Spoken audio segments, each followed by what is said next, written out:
Padre, únenos. Padre, únenos, Señor.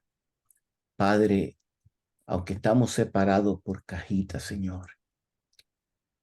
Pero Padre, que tu presencia, Señor, que tu gloria manifiesta pueda descender sobre tus hijos, Dios.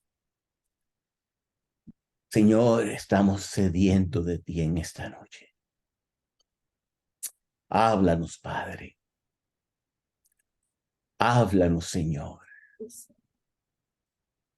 Oh, que tu palabra sea viva y que sea eficaz y que sea más cortante que una espada de doble filo, Dios, que pueda penetrar en nosotros, Señor, y causar un cambio, Señor. Padre, que tu palabra pueda causar un cambio, Señor, y que no seamos simples como los fariseos, Señor, saduceos, con aquellos que tenían tanto conocimiento, pero no había cambio, Dios. Oh, Señor, que tu palabra cause cambios en nosotros, que tu palabra nos inquiete, Señor, que tu palabra nos incomode, oh Dios, a causar algo nuevo y algo diferente en nosotros.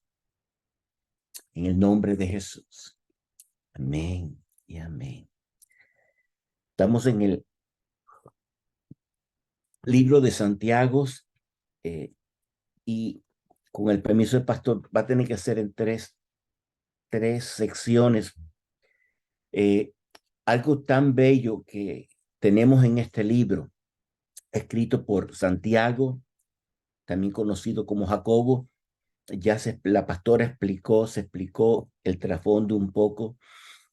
Y la semana pasada estuvimos hablando sobre los primeros 11 versículos de esta preciosa epístola. En el día de hoy queremos tratar la segunda parte de la epístola, que sería del 12 al 18, y dejar para la semana que viene del 19 al 27. Y lo que nos encanta en este tipo de estudio, que podemos desmenuzar, podemos romper de tal manera que podamos comer, podemos saborear y podemos disfrutar. Comenzando en el versículo 12, y vamos a leer los versículos y después vamos a entrar versículo por versículo.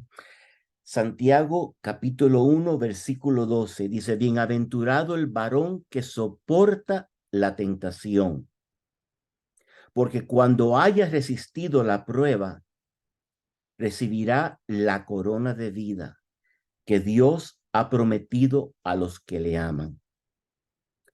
Cuando alguno es tentado, no diga que es tentado de parte de Dios, porque Dios no puede ser tentado por el mal, ni él tienta a nadie, sino que cada uno es tentado cuando de su propia concupiscencia es atraído y seducido. Entonces, la concupiscencia, después que ha concebido, da a luz el pecado.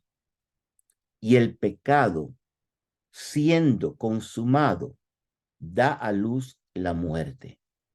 Amados hermanos míos, no eréis. Toda buena dádiva y todo don perfecto desciende de lo alto, del Padre de las luces, en el cual no hay mudanza ni sombra de variación. Él de su voluntad nos hizo nacer por la palabra de verdad, para que seamos primicias de sus criaturas. Viendo y comenzando con el versículo 12, bienaventurado el varón que soporta la tentación o que persevera bajo la prueba. Porque cuando hayan resistido la prueba, o porque una vez que ha sido aprobado, recibirá la corona de vida que Dios ha preparado o ha prometido a los que le aman. Para los que estuvieron en el estudio de la semana pasada, podemos ver que aquí, en el versículo 12 que acabamos de leer, Santiago está continuando con el tema que comenzó en los versículos del 2 al 8.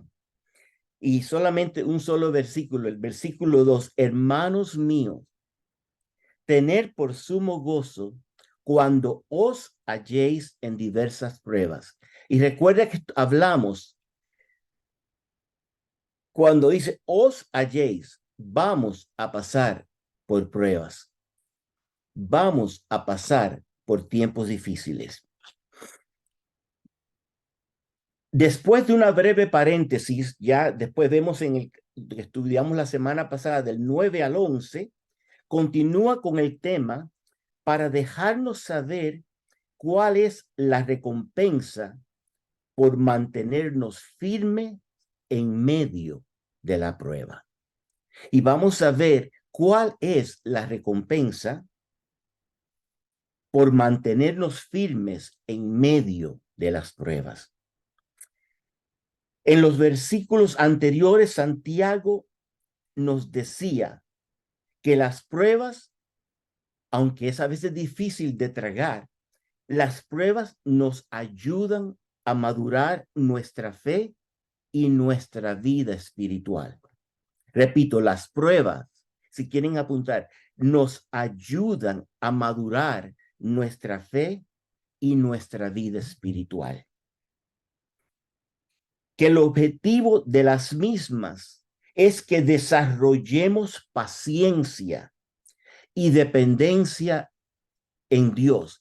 Recuerden que estudiamos que la palabra paciencia aquí no es una palabra como estar esperando pacientemente en la consulta del doctor hasta que sea mi turno. No, es una paciencia activa, que es como que si tuvieras un gran peso sobre ti y estás cargando y estás pacientemente, pero con tus ojos mirando the finish line, mirando la línea donde vas a pasar.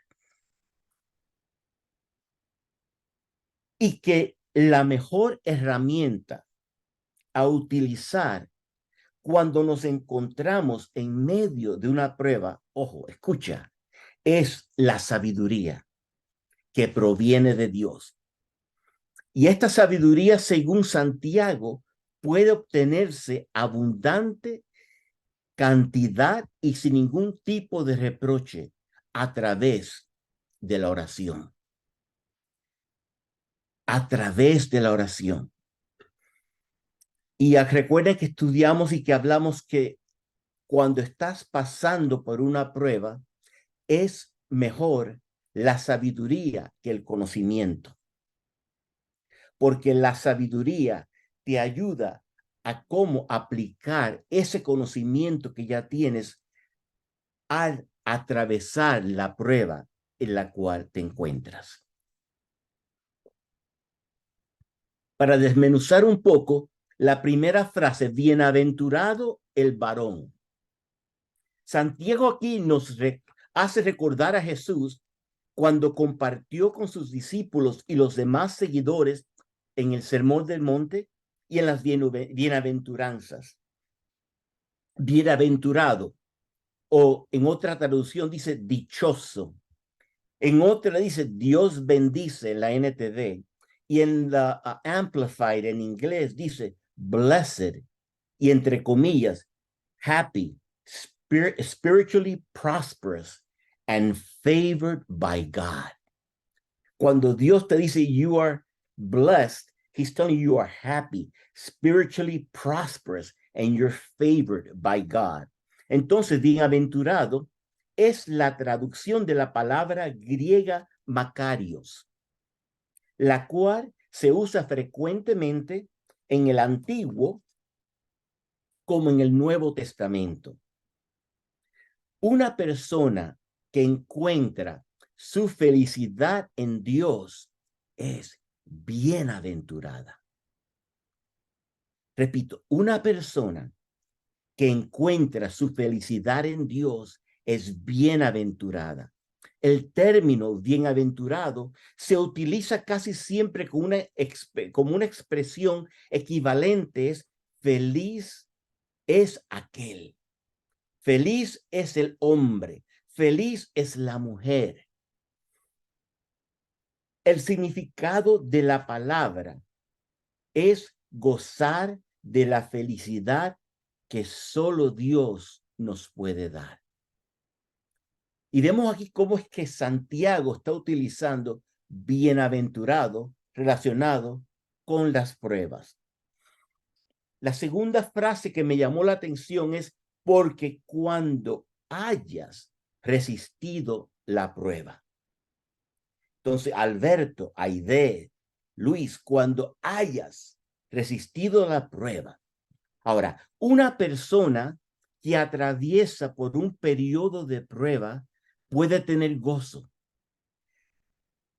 No por el sufrimiento que ocasiona la misma, sino por tener comunión y la ayuda de Dios. Recuerden que Santiago era conocido como el justo por su reputación de piedad. Y el historiador Eusebio relata que también era conocido como Santiago, rodillas de camello, porque oraba tanto tiempo por su rebaño que sus rodillas se habían puesto duras y anchas como las de un camello. Oh, que si en el día de mañana puedan decir de nosotros, Alberto, rodillas de camello. Idis, mujer, rodillas de camello. Porque interceden tanto, gimen tanto delante de la presencia de Dios.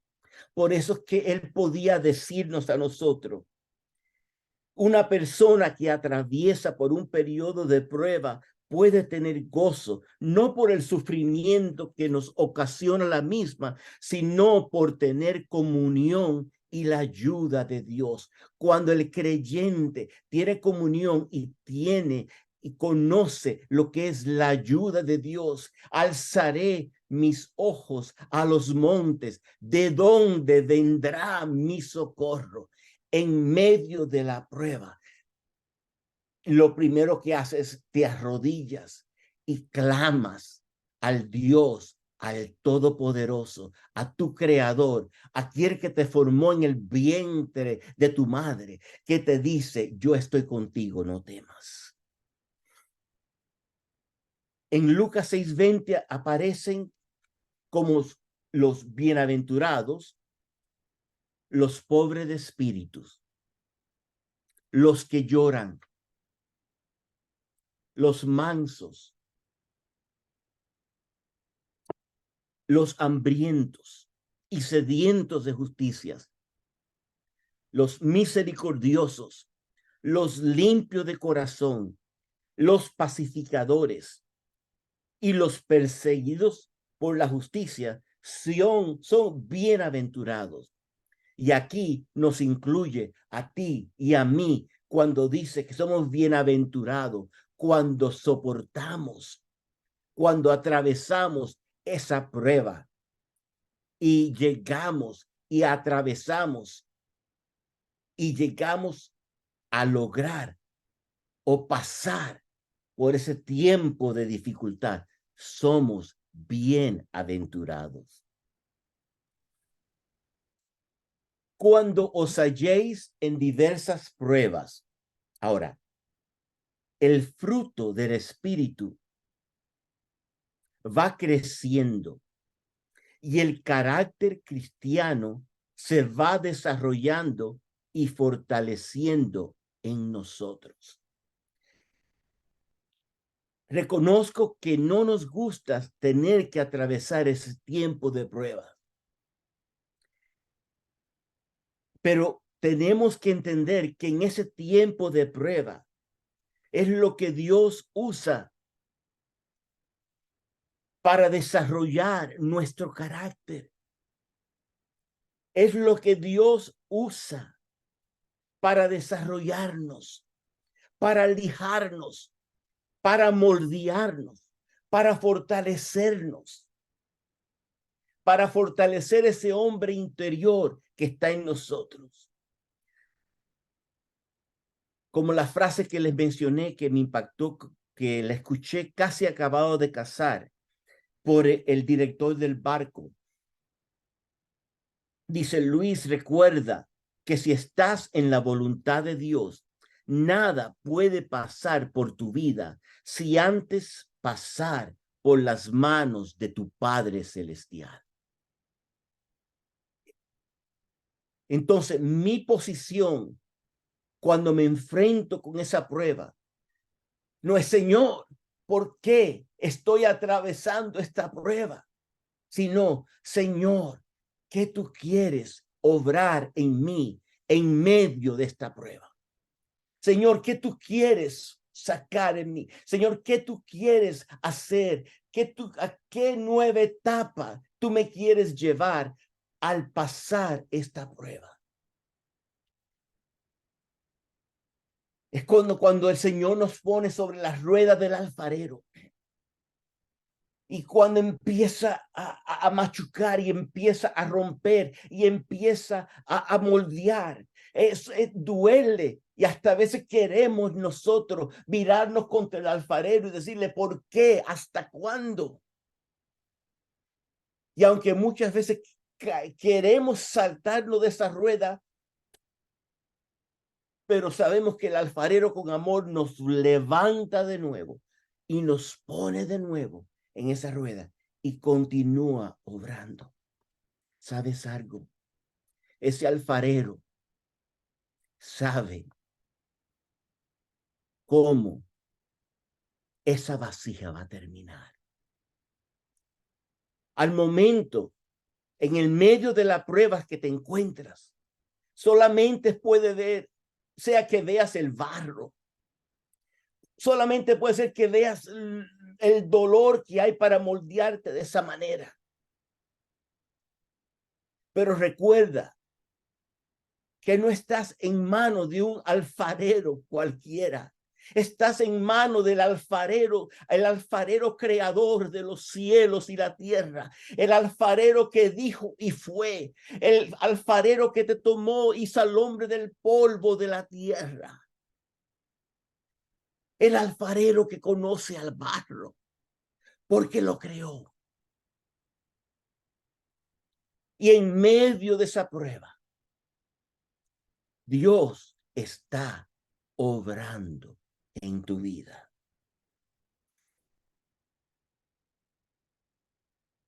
Job,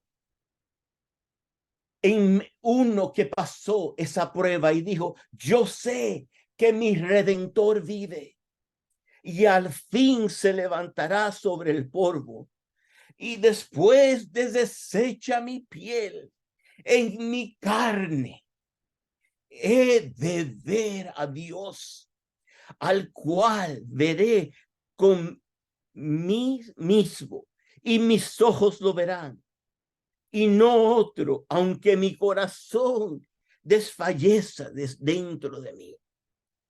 Y puede ser que estés atravesando una prueba, la cual pasó Job, donde perdió todo. Un hombre justo delante de Dios tuvo que pasar la prueba. Perdió su familia, perdió todo excepto su esposa y aquellos 3 amigos que venían a aconsejarlo. Pero llegó el momento que él pudo decir: yo sé que mi Redentor vive. Y yo sé que tú que estás atravesando esta prueba, vendrá el momento donde suspiro, el aliento de Dios, el Espíritu de Dios, el mismo Espíritu que levantó a Cristo de los muertos, que mora en tu vida, vas a reconocer y vas a poder decir en medio de la prueba: yo sé que mi Redentor vive. Yo sé que mi Redentor vive.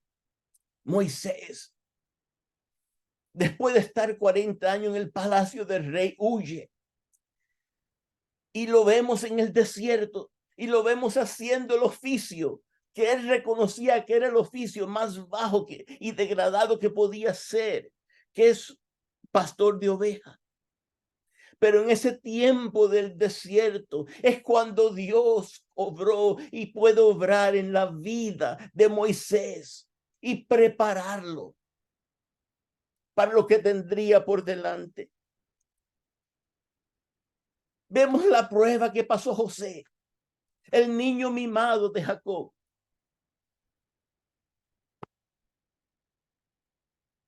Lo vemos, es que le dice a los hermanos y le dice a su padre, a su madre, ustedes se van a postrar delante de mí.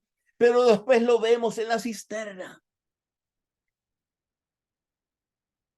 Y después lo vemos en la prisión.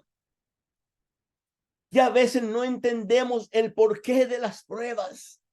Pero es que Dios tenía un propósito y un plan. Era de usar la vida de José para salvar no solamente su familia, pero para salvar la nación judía, el pueblo de Dios que regresaría a Egipto, se multiplicaría y la nación judía comenzaría de nuevo y ver hasta donde hoy en día, si José pudiera ver todo lo que sufrió, todo lo que aconteció, el resultado que tuvo, él diría, valió la pena la prueba. Daniel en el foso de los leones, aunque perezca, no me voy a inclinar. Sadrach, Mesach y Abednego en medio de la prueba. Si me quemo, no importa, pero pasaron la prueba. Mujeres como Esther que dijo, si perezco, que perezca. Dispuestas a pasar la prueba, dispuestas a que la hubieran matado al instante, pero se paró firme por su pueblo. Oh, que Dios levante mujeres con ese espíritu de Esther en nuestros días, que digan, si perezco, que perezca. Y después continúa el versículo, recibirá la corona de vida que Dios ha prometido a los que le aman. Aquí se traduce mejor la corona, que es la vida. Esta corona era una diadema laureada que se ponía sobre la cabeza del atleta, invicto en las competencias griegas de la antigüedad. Aquí denota la recompensa definitiva del creyente. Y esa recompensa definitiva es la vida eterna, la cual Dios le ha prometido y le dará a plenitud al morir o en la venida de Cristo.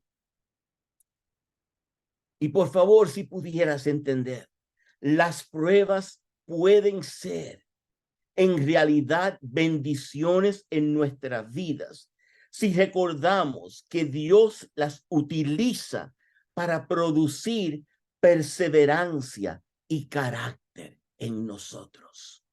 Las pruebas pueden ser en realidad grandes bendiciones en nuestras vidas. Luis, ¿tú estás loco? Te digo sí. Si recordamos que Dios las utiliza para producir perseverancia y carácter en nosotros. Que Dios le ha prometido a los que le aman, la última parte de ese primer versículo. Dice, Dios nos recompensa cuando soportamos las pruebas con amor hacia Él. Este es el punto vital que Santiago destaca en el versículo 12. Ahora vamos a leer el 13 y el 14 y el 15.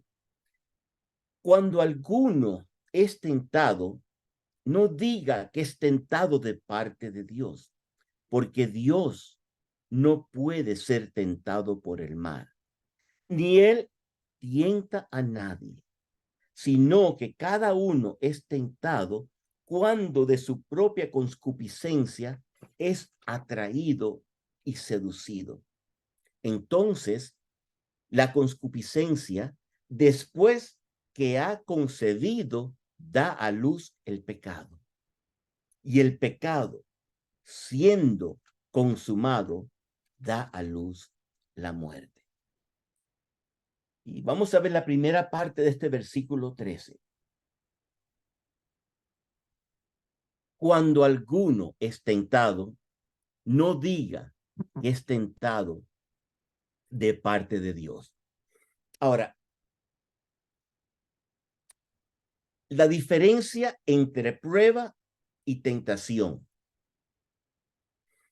Dado que Santiago vino hablando de las pruebas y ahora pasa a tratar la tentación, tal vez sería oportuno entonces diferenciar la una y la otra.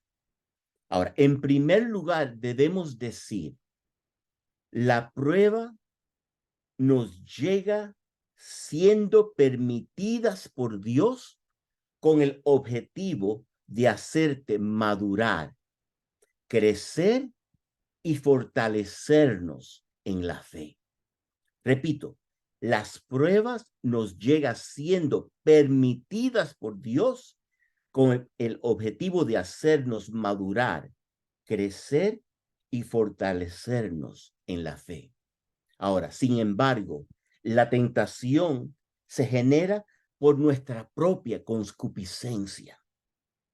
Por lo tanto, decimos que la tentación se genera por la maldad que tenemos dentro, por el viejo hombre, es decir, la naturaleza pecaminosa.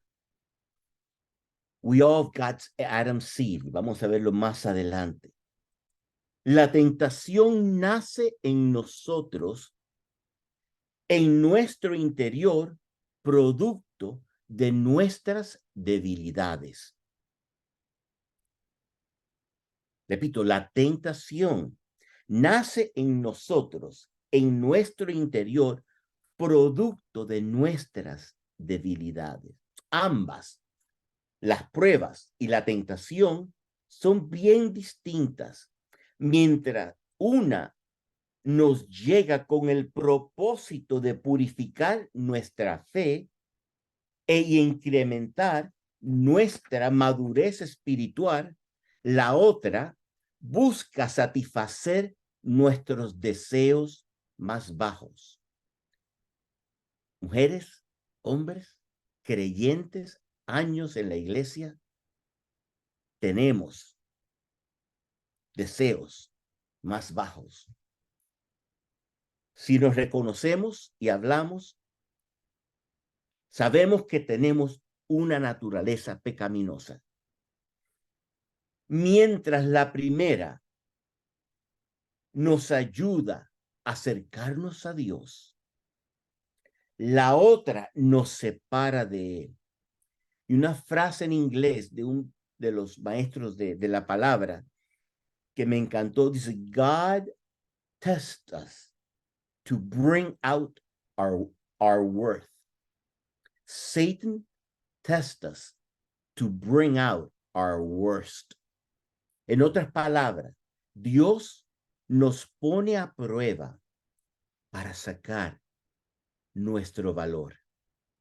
Satanás nos pone a prueba para sacar lo peor, o sea, para sacar lo peor de nosotros.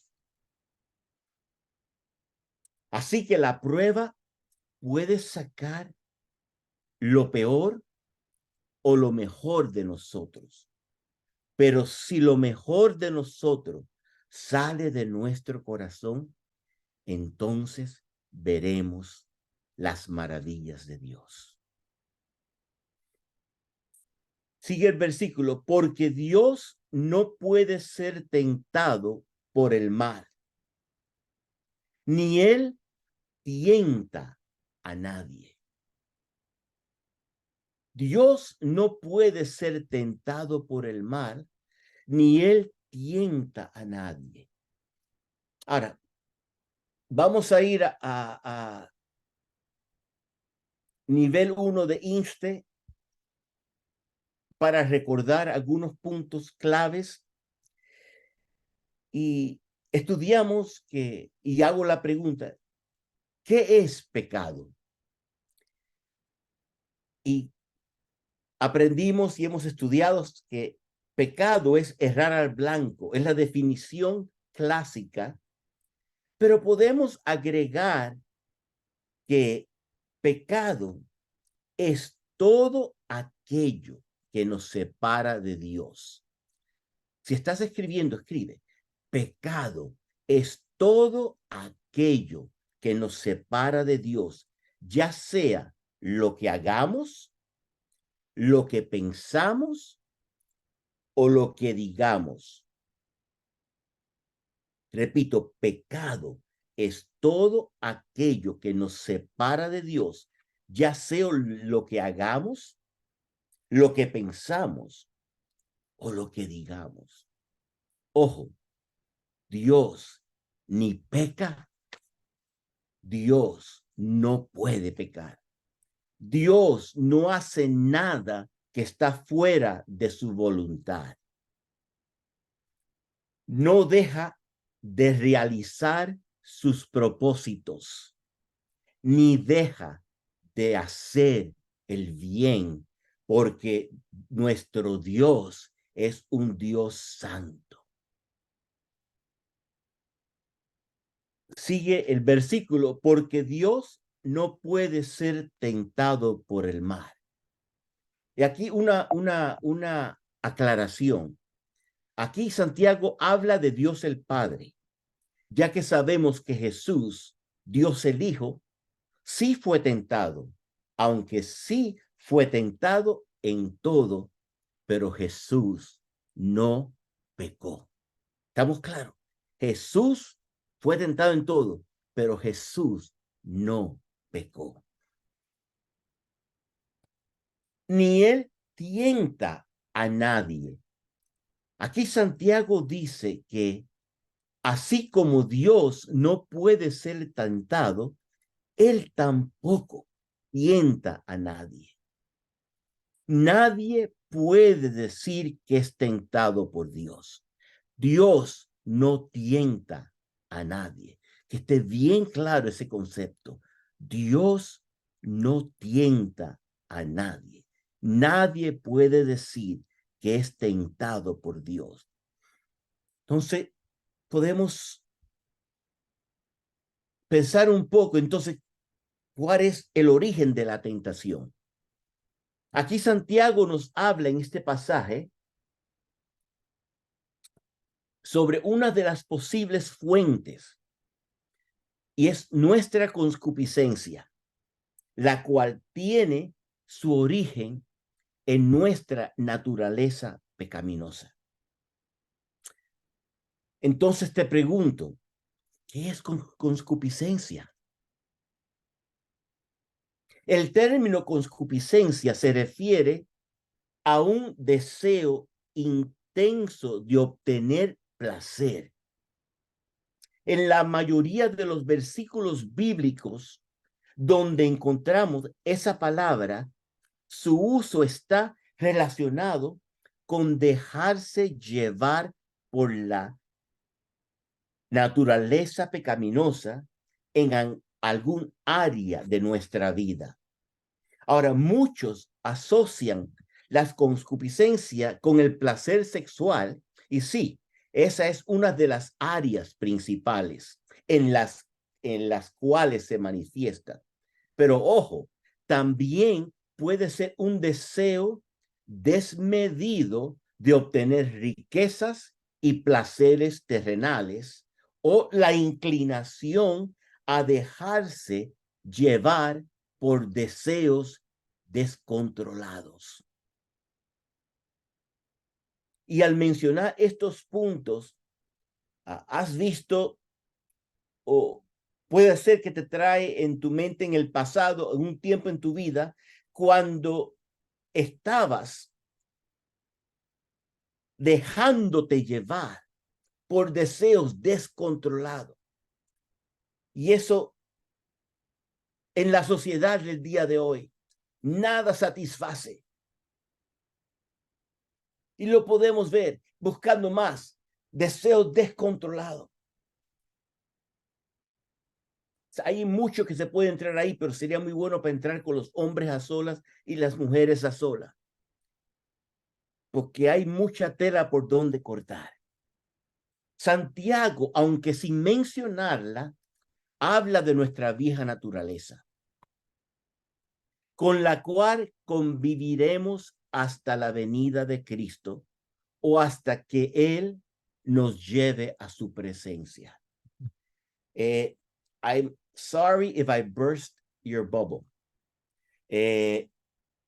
Lo siento mucho si te desinflo con esto. Tú y yo vamos a convivir hasta el día que dejemos esta tierra o hasta el día que el Señor venga a buscarnos. Vamos a vivir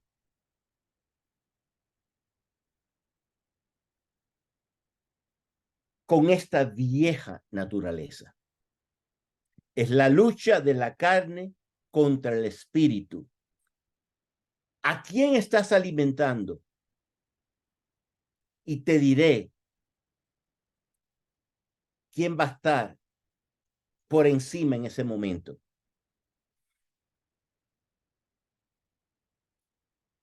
La vieja naturaleza con la cual conviviremos hasta la venida de Cristo. Y es una lucha que tenemos continua y diaria.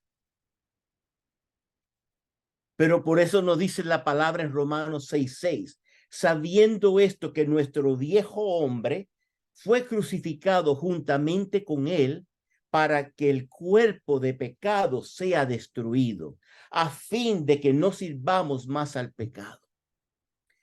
Y escuchando a uno de los hombres de Promise Keeper que estaba hablando bien fuerte sobre este tema, es que muchos de nosotros hemos crucificado en la cruz al viejo hombre, pero después venimos cuando nadie nos está mirando, lo quitamos y lo bajamos de la cruz y nos los volvemos a poner.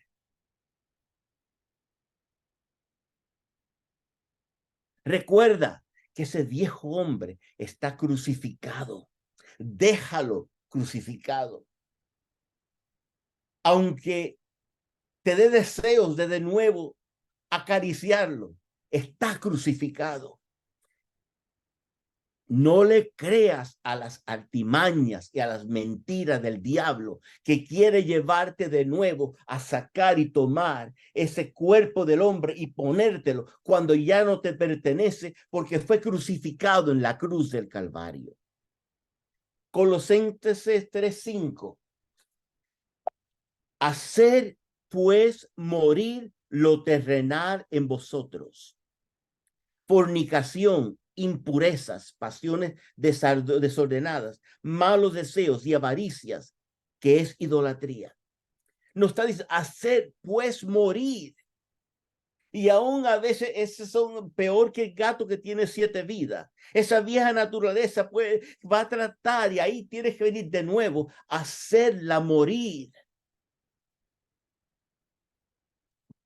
La otra posible fuente entonces de la tentación, la primera dijimos que era nuestra propia naturaleza, es eso que por lo que tenemos por causa de del primer Adán, ese virus que es peor que el COVID, ese virus que es peor que cualquier enfermedad. Hemos nacido en pecado nos concibió nuestra madre. Nuestro primer deseo es por hacer el mal hasta que somos regenerados por el Espíritu Santo. Y aunque seamos regenerados por el Espíritu Santo, ojo, cuidado, vamos a continuar a tener lucha con nuestra carne. Y es por eso que tenemos que nosotros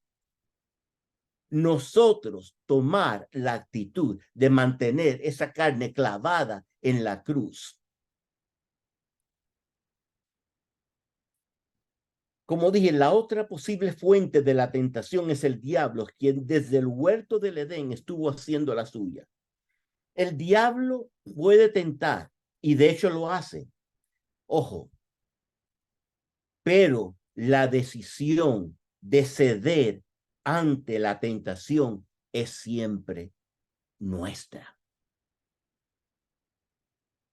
Y es algo que la iglesia de hoy, de los creyentes de hoy, no han tenido o no están entendiendo o comprendiendo a cabalidad. El diablo puede tentar y de hecho lo hace, pero la decisión de ceder ante la tentación es siempre nuestra. Es tuya, Alberto, es mía, Luis, es tuya, Olguita, es tuya, tío, es nuestra la decisión. El diablo no te puede tomar por la cabeza y obligarte porque él no tiene y él no puede. La decisión depende de mi decisión, lo que yo decido. Versículo 14, sino que cada uno es tentado cuando su propia concupiscencia es atraído y seducido. Ahora hablamos aquí de la responsabilidad por caer en la tentación. Ahora, cada uno deberá hacerse cargo de sus actos. No puedes trasladar la responsabilidad a otra persona. Estamos tan acostumbrados de nuestro primer padre Adán. Cuando el Señor llega y lo busca en el huerto, lo primero que sale de la boca de Adán es: la mujer que me diste por compañera, yo no te la pedí, yo estaba durmiendo la siesta y de repente cuando me desperté, ahí estaba Eva. Pero lo primero que hace Adán, naturaleza, es culpar a otra persona. Y en este caso lo vemos que está culpando a la mujer que tú me diste. Yo no te la pedí, tú me la diste. Y después cuando se le presenta a Eva, Eva dice: la serpiente me engañó y comí. La serpiente me engañó y comí. Famoso programa de Flip Wilson, Los Viejitos. A mí me lo contaba Alberto, que lo veía, cuando decía: the devil made me do it. The devil made me do it. Era una frase que the devil made me do it. Y en inglés se le llama eso passing the buck, pasando la culpa. La culpa, decimos, la tiene la condición de yo, de mi pecado, de poder no romper esto, es que la culpa la tiene la sociedad. Las cosas no eran así antes. La culpa la tiene mi círculo de amistades, que ellos son los culpables. No, es mi circunstancia. La culpa la tienen mis padres porque nunca me enseñaron correctamente. La culpa la tienen mis colegas. Y aún como Adán, en cuestionarios que se le han hecho a hombres, han respondido como Adán: la culpa la tiene mi mujer.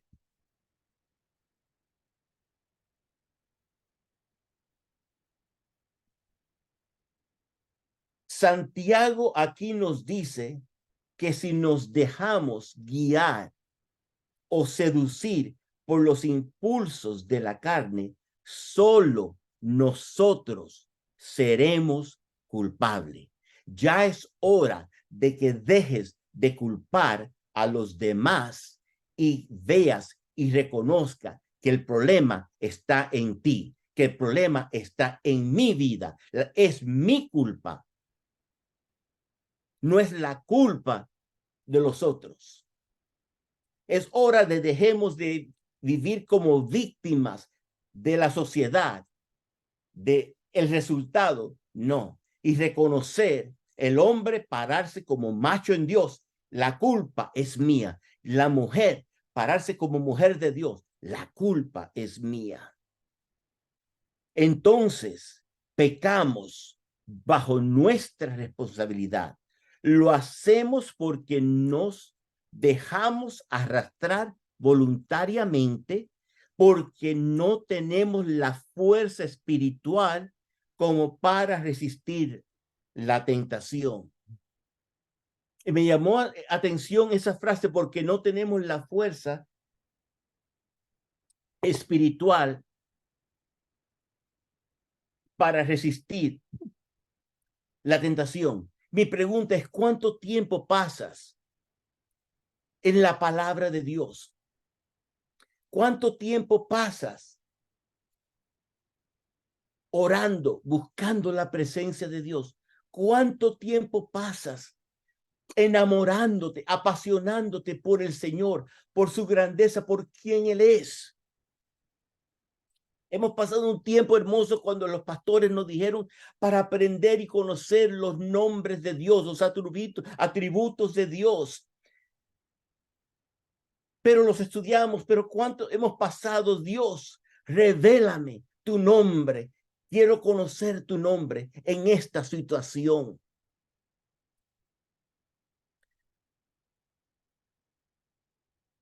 The first step to take victory over temptation is to admit that you and I are the problem.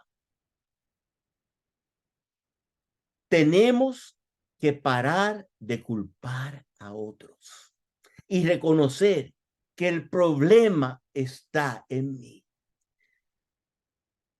Como decía Pablo, ay de mí, ¿quién me librará de este cuerpo de la muerte? El apóstol Pablo, aquellos que Fidel quiere una audiencia privada y personal con él cuando llega al cielo, aquel apóstol Pablo que reconocido como el apóstol de los gentiles, aquel apóstol Pablo que oró por tantos, la elocuencia que tenía para pararse en Europa y poder pregonar la palabra de Dios, aquel apóstol Pablo que era tan fiel. Ese apóstol Pablo dijo, ay de mí, ¿quién me librará de este cuerpo de la muerte? Pablo tenía que luchar con esa naturaleza y tenía que crucificarla de nuevo en la cruz.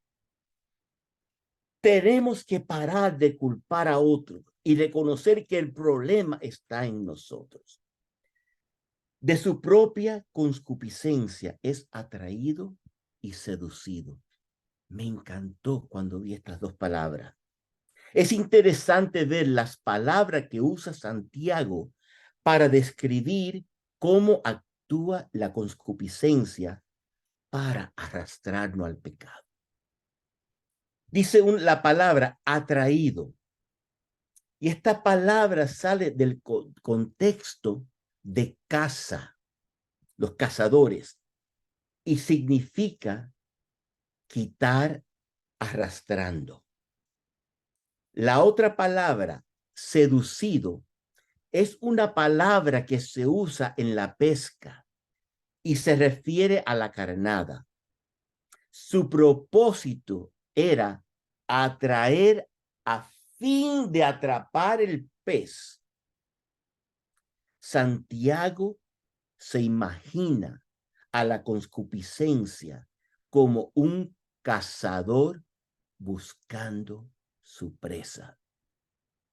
Y cuando leí estos dos, atraído, relacionado a la caza, que significa quitar arrastrando, y seducido, que es una palabra que se usa en la pesca, que se refleja a la carnada, con el propósito era atraer a fin de atrapar el pez. Y esto me llama a cuando el mes pasado, los hombres que están presentes, que estuvimos leyendo el libro de Proverbios. Y se nos dice que el libro de Santiago es el libro de Proverbios del Nuevo Testamento. Pero simplemente viendo estas dos palabras, atraído y seducido, veamos Proverbios capítulo 7, versículo 6 al 19. Porque mirando yo por la ventana de mi casa, por mi celosía, vi entre los simples, consideré entre jóvenes a un joven falto de entendimiento. Van a ver enseguida la casa, ¿ok? Van a ver el anzuelo, la carnada, a un joven falto de entendimiento, el cual pasaba por la calle junto a la esquina e iba camino a la casa de ella. Y a la tarde del día, cuando ya oscurecía, en la oscuridad y tinieblas de la noche, cuando he aquí una mujer sale al encuentro con atavio de ramera y astuta de corazón, la carnada, y aquí ves también y la casa, lo estás viendo ahí, cuando he aquí una mujer le sale al encuentro con atavio de ramera y astuta de corazón, alborotadora y rencillosa, sus pies no pueden estar en casa, unas veces está en la calle y otras veces en las plazas, acechando por todas las esquinas, se asilló de él y lo besó, con semblante descarado le dijo, sacrificios de paz había prometido. Hoy he pagado mis votos, por tanto he salido a encontrarte, buscando diligentemente tu rostro y te he hallado. He adornado mi cama con colchas, recámara con cordoncillo de Egipto, la carnada, la carnada, la carnada. He perfumado mi cámara con mirra, aloes y canela. Ven, embriaguémonos de amores hasta la mañana. Alegrémonos en amores, porque el marido no está en casa, se ha ido en un viaje largo. Ahí puedes ver un cuadro. Versículo 15. Entonces la concupiscencia, después de haber concebido, da a luz el pecado. Y el pecado, siendo consumado, da a luz la muerte. La concupiscencia es una palabra que proviene del latín y significa desear intensamente. En el contexto bíblico se refiere a los deseos carnales y pecaminosos del hombre, que van en contra de la voluntad de Dios. La concupiscencia es un pecado que afecta el alma y es una fuerza que proviene del hombre interior y le hace rebelarse contra Dios. Romanos 6:23 dice, porque la paga del pecado es muerte. Versículo 16, amados hermanos mío, no erréis o no se dejen engañar. Vemos a Santiago, el líder de la iglesia en Jerusalén, que le está escribiendo a ese Santiago que tenía las rodillas como de camellos de orar por esos feligreses, por esos que él estaba dirigiendo, que le dices, amados hermanos míos, no erréis, no se dejen engañar. Y después dice, toda buena dádiva y todo don perfecto desciende de lo alto, o tomado de la NTD, es un regalo que desciende de lo alto. Santiago le está diciendo a estas mismas que le ha estado hablando fuertemente en esta carta, dice, toda buena dádiva y todo don perfecto desciende de lo alto. Es un regalo que desciende de lo alto, del Padre de las luces, en el cual no hay mudanza ni sombra de variación.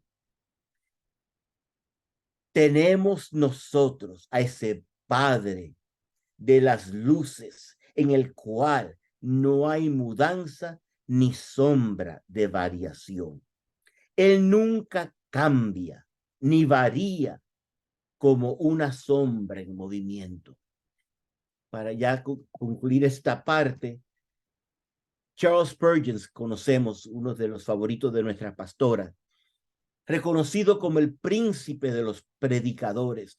Su sermón predicado en la mañana del domingo 7 de enero, 1855, en la capilla de New Park Street, Southwark, Londres. Y dice, pero Dios es perpetuamente el mismo. no está hecho de ninguna sustancia o material, sino que es puro espíritu, un espíritu esencial y etéreo, y por tanto es inmutable, Él permanece por siempre el mismo. No hay arrugas en su frente eterna. La edad no lo ha debilitado, ni los años los han marcado con recuerdo de su vuelo. Él ve que pasan las edades, pero en lo que él concierne, él siempre es ahora. Repito, él ve que pasan las edades, pero en lo que a él concierne, él siempre es siempre ahora. Él es el gran yo soy, el gran inmutable. Observen que su esencia no sufrió un cambio cuando se unió con la naturaleza humana. Cuando Cristo en años pasados se vistió con un cuerpo mortal, la esencia de su divinidad no fue cambiada. La carne no se volvió a Dios, ni la carne no se volvió Dios, ni Dios se volvió carne, por medio de un cambio real de naturaleza. Las dos naturalezas fueron unidas en una unión hipostática, pero la deidad permaneció siendo la misma. Era la misma cuando era un bebé en el pesebre, como era la misma cuando extendió las cortinas de los cielos. Era el mismo Dios que colgó de la cruz y cuya sangre se derramó en un torrente púrpura. El mismo Dios que sostiene al mundo sobre sus sempiternos hombros, sostiene sus manos las llaves de la muerte sostiene en sus manos las llaves de la muerte y del infierno. Nunca ha sufrido cambios en su esencia, ni siquiera su encarnación. Él permanece para siempre, eternamente, como el único Dios inmutable, el Padre de las luces, en quien no hay variabilidad, ni siquiera la sombra de un cambio. Versículo 18. Él, de su voluntad, nos hizo nacer por la palabra de verdad, para que seamos primicias de sus criaturas. Que el Señor les bendiga.